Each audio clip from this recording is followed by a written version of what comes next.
You get to this fight tonight, and he's fighting the guy named Anthony Hernandez, who has won 8 fights in a row, who has melted people with his pace, pressure, his toughness, and his durability. And you wonder whether or not Strickland is going to be able to handle that pace and pressure.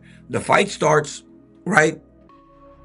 Fluffy's going forward, moving into him. First round is very competitive. Strickland's landing the beautiful jab from the outside. That's going to hurt. It's like running into a wall every single time, assuming your timing is correct. And it may look like Strickland is just flicking out a jab, but I guarantee you do not want to be hit by that thing. And this is Sean Strickland's greatest weapon, his jab. He is a jabbing machine. Jab, jab, jab, jab. And Sean Strickland has probably one of the best defensive fighting styles in the UFC. But look at his jab. Straight, armors up. This is the only time his technique looks damn near perfect outside of the Philly shell style that he does. Sean Strickland's jab needs to be studied. It needs to be studied. It's almost damn near perfect. But his jab was heavy. Yeah. Like, it wasn't just a jab. It was heavy. And I don't think that, because I never really thought of his jab. Do you mean it's always heavy, or last night it was heavy? Last night it was heavy. Okay. And I'm not talking about like the idea of him throwing a jab was heavy. I'm talking about the literal jab itself. The thump that it was making on the gloves of Anthony Hernandez was thumping. It was the reason why I was like, this is why Fluffy can't get close to him, because that jab is heavy. And I never really thought that Sean had a jab like that. And what I love about what makes Sean so good is that even after he gets hit with something, he gets right back on the jab. Whereas MMA guys have no clue how to deal with that. They're like, what is this new weapon that's been around for 200 years as they're getting Pez dispensered in the face? They have no answer for. It's been that way. The jab is the most underutilized weapon in the game, and none of us dumb MMA guys have ever been able to figure out, how do you deal with it? When you have a very good jab, it's hard to intercept. Why? It's very quick, it's very subtle, it's hard to see because there's very little telegraph. The hand is faster than the eye. So when a guy winds it up, it gives you a lot of body language. Yeah, you could parry, you could counter. But when the guy barely moves anything and just goes in a direct line to your face, and he has the reach, it could be really difficult because the hand is faster than the eye. That's not just like a popular saying. It's actually true. So by the time Hernandez was reacting, the jab already did its work. So he'd see the jab when it's too late, and then pop, you get hit. So how do you beat that kind of jab? Well, I think you have to be moving before you see any jabs, because you can't rely on your eyes. You got to be moving. And then when he throws the jab and you realize that you already slipped it, and you realize, hey, I just slipped the jab, you could fire back. But even more than the jab, I think even more effective than the jab, I think were those teeps to the belly. I think that weakened Fluffy Hernandez throughout the fight. I think it threw off his ability to move forward and pressure. And more than anything else, Hernandez didn't accrue any time up against the cage. I thought that was the most brilliant thing that Strickland did out there, is he avoided having his back up against the cage, was able to establish the distance. I thought it was a masterful performance. Look, everybody's been on Sean. Sean, you just jab and teep. You talk a lot of trash, and then you get in the octagon, and what do? Jab, teep, jab, teep, jab, teep. People weren't happy. However, this fight, we can't complain. He fought beautifully. He fought masterfully. The story of this fight to me is that the defensive Strickland that cost him in fights like the Cannonier fight and certainly the Duplessis fights, that guy who sets up a trench warfare style of fighting, couldn't get out of his own way for a little while, was too defensive, would peel out too far, would kind of react and then not throw back. And I think this time that you didn't get that. It didn't look like Fluffy tried too hard, like really committed. And I think that's the whole style, right? It's like it's like a little bit of boxing, then he pushes you up against the wall, and then he gets a takedown if it's there, and then he moves it back up to the hands, and he's kind of a rinse and repeat, but he doesn't really commit to any one angle. And I think that was the problem he was having, because he wasn't committing too hard with the strikes. Styles make the matchups, man, and I think Sean's a tough style for anybody for that matter. But in this particular situation, I think when we were looking at the tape and the game plan, it was like, man, I don't know if Fluffy's going to get Sean to the ground, and if he does, I don't think he's going to be able to hold him on the ground. I think this fight's going to primarily take place on its feet, and that's what we saw on Saturday. And I think that Strickland really did his homework. He was not really surprised by anything, didn't have to adjust. He forced Hernandez to adapt and adjust, and Hernandez is best when he's pressing you up against the cage, and he did not get much time there. Strickland did a great job with his footwork, with his very unorthodox and awkward style of keeping him away. So he never really got his hands on Strickland. If you can't do that, Hernandez can't do what he does best, period. Fluffy was going to basically just wade through the jabs instead of reacting to them and kind of allowing them to stop him and try to get a hold of Sean's legs, try to do something with him in the clinch against the cage. And Sean Strickland just did not let him. He absolutely had no thought for Fluffy being able to get entries into the positions that he's so successful in. Like, no, it's crazy. Like, and I love Fluffy. He's a stand-up guy. Is there anybody that's 35 around here? Anybody close to 35 years old? Can you picture being 35 years old and meeting a sweet little 14-year-old Aspen lad and saying, I'm going to marry her when she turns 18. That's what Jim West did. So whenever I was in that cage and me and Fluffy are locked in and I'm looking over at Jim West, and I was like, fuck this guy. I am not letting this I wasn't fighting Fluffy. I was fighting Jim West. I'll be honest. I've watched him several occasions in the past, and I'm like, yeah, it's rinse, repeat. It feels a little bit monotonous. But I thought the performance that he put in on Saturday night, I was like, this is really good, man. This is really, really good.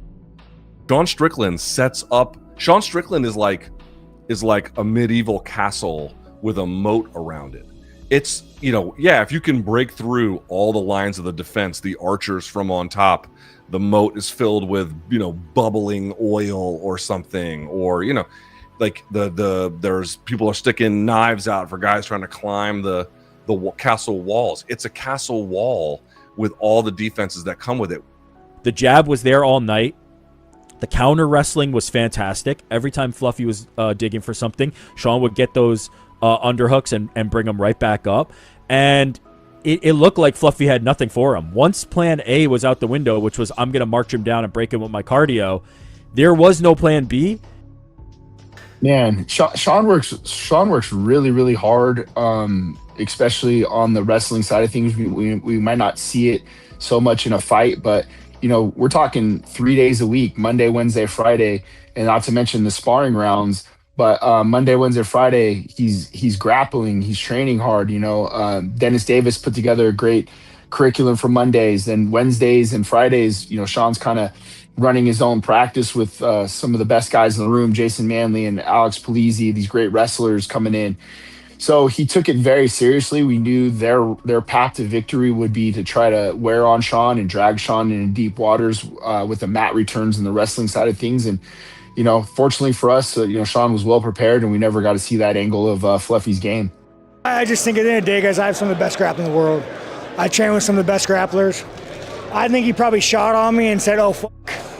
This guy knows how to grapple. Even in the clinch, he's probably going, fuck, this guy knows how to wrestle. And I think he probably realized that, for him to shoot on me, it would have been a mistake for his gas tank. And the difference between me and him, when he got tired, he got sloppy. When I get tighter, I get tighter. I thought Fluffy was going to make it really dirty, get inside and just grind on him, kind of like Drickus does. Drickus doesn't look good, but the problem is I think Drickus is a 6'2" bull. You know what I mean? So he could take it. I guess, Hernandez can't take it the same way Drickus could take it. And one of the things I noticed with Drickus du Plessis is Sean didn't do a good job of circling off and controlling the center of the octagon. He 100% did on Saturday night. We talked about how he doesn't throw the right hand enough early enough. When he does, he's successful with it and he hurts guys. This is one of the best middleweights on earth. People call him boring because he jabs and teeps. And listen, I get it. There's been some bad. I think there's more boring fighters in the UFC. Strickland has fourth or third most highest strike output in UFC middleweight history. Kind of crazy stat for a boring guy to have. But I get it. He doesn't really throw haymakers and give us highlight reel KOs or anything. He had a great TKO here. I do think, Kenny, that a lot of what Sean Strickland does in preparation for fight is beneficial in fight because so much of it is actually fighting. He's very sound defensively. And to your point off the top, he was very disciplined and motivated because he understood the challenge that was in front of him. But this was a masterclass as far as I was concerned. When a guy has a great chin, and we have seen many, many over the history of the game, and you can't put him down. You can't knock them out. You can't hurt them with punches to the head.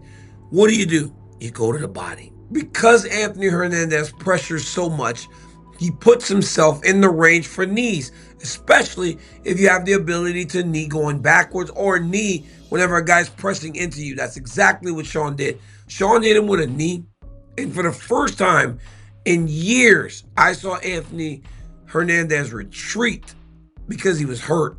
And I kind of touched on this on the post-fight show last night. Fluffy is his nickname because he is kind of fluffy. And when you look at Fluffy, Anthony, who's a tremendous fighter, by the way, the guy really is a solid fighter, man. He's one of the best in the world. He really is. But Kevin Holland finished him with a knee to the midsection. And last night, Sean Strickland did the same thing. We all know, I think it was the third round in the middle of an exchange. Beautiful knee to the stomach. Somebody else did as well. Mikel Pereira, I think, even dug a shot to the body on him. And it kind of made him hunch over a little bit as well. The evidence has been there to say that this guy's body is very, very weak. Not just by looking at it. I know the jokes were made about his little belly. But if you look soft to the body, you are soft to the body. In MMA, that's typically how it works. You gotta have a fucking shredded midsection and a crazy strong core, or you're gonna be in trouble. You know, in regards to the body shots, you know, it can be easy to just point that out, but I can't stress enough. There's been a whole lot of guys with 6-packs and 8-packs that have gone down even quicker for the body shot. So I don't think it has necessarily anything to do with that. You know, there's certain guys and certain genetics that allow you to look a little bit more ripped than others. So I don't know if that's it specifically. There's not much more has to be said, but there is one important thing to be said. He got that stoppage because he chose the right punches to finish him with, the uppercut. Now that sounds simple. Oh yeah, Teddy, he was hurt from the solar plex. Hey, Hernandez is a game like most of the UFC fighters. He is a game son of a gun. You don't choose the right punches, he's going to survive. He's going to get through that. I've seen it. Where a guy has a guy hurt, he opens up with 9 punches and 8 of them miss. Then I see another guy get a guy hurt and he opens up with 4 punches and they all land because they were the right punches at the right time. That's part of the talent. Dustin Poirier does that. Dustin Poirier is beautiful and technical, but then once there's a moment, he's willing to just go balls to the wall. He's willing to take a crack and back himself in order to obviously take you out. And that's exactly what Sean did in that particular moment. He thoroughly deserved the win.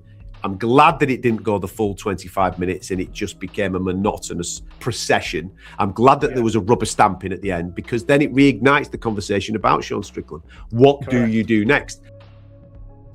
And then, you know, the thing with Strickland too, great killer instinct.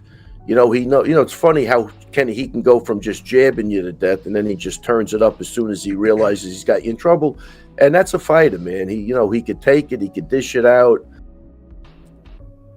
Honestly, I can't call that his best performance, given who he fought, a good fighter, but not a weight class champion. But in some ways, that might be his most dominant performance.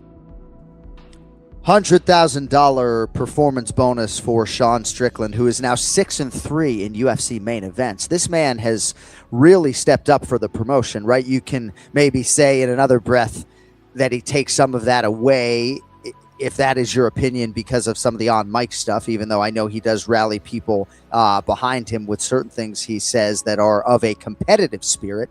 But he had a year off, and like I don't want to get to the Chimaev conversation just yet because I sort of want to live in this win.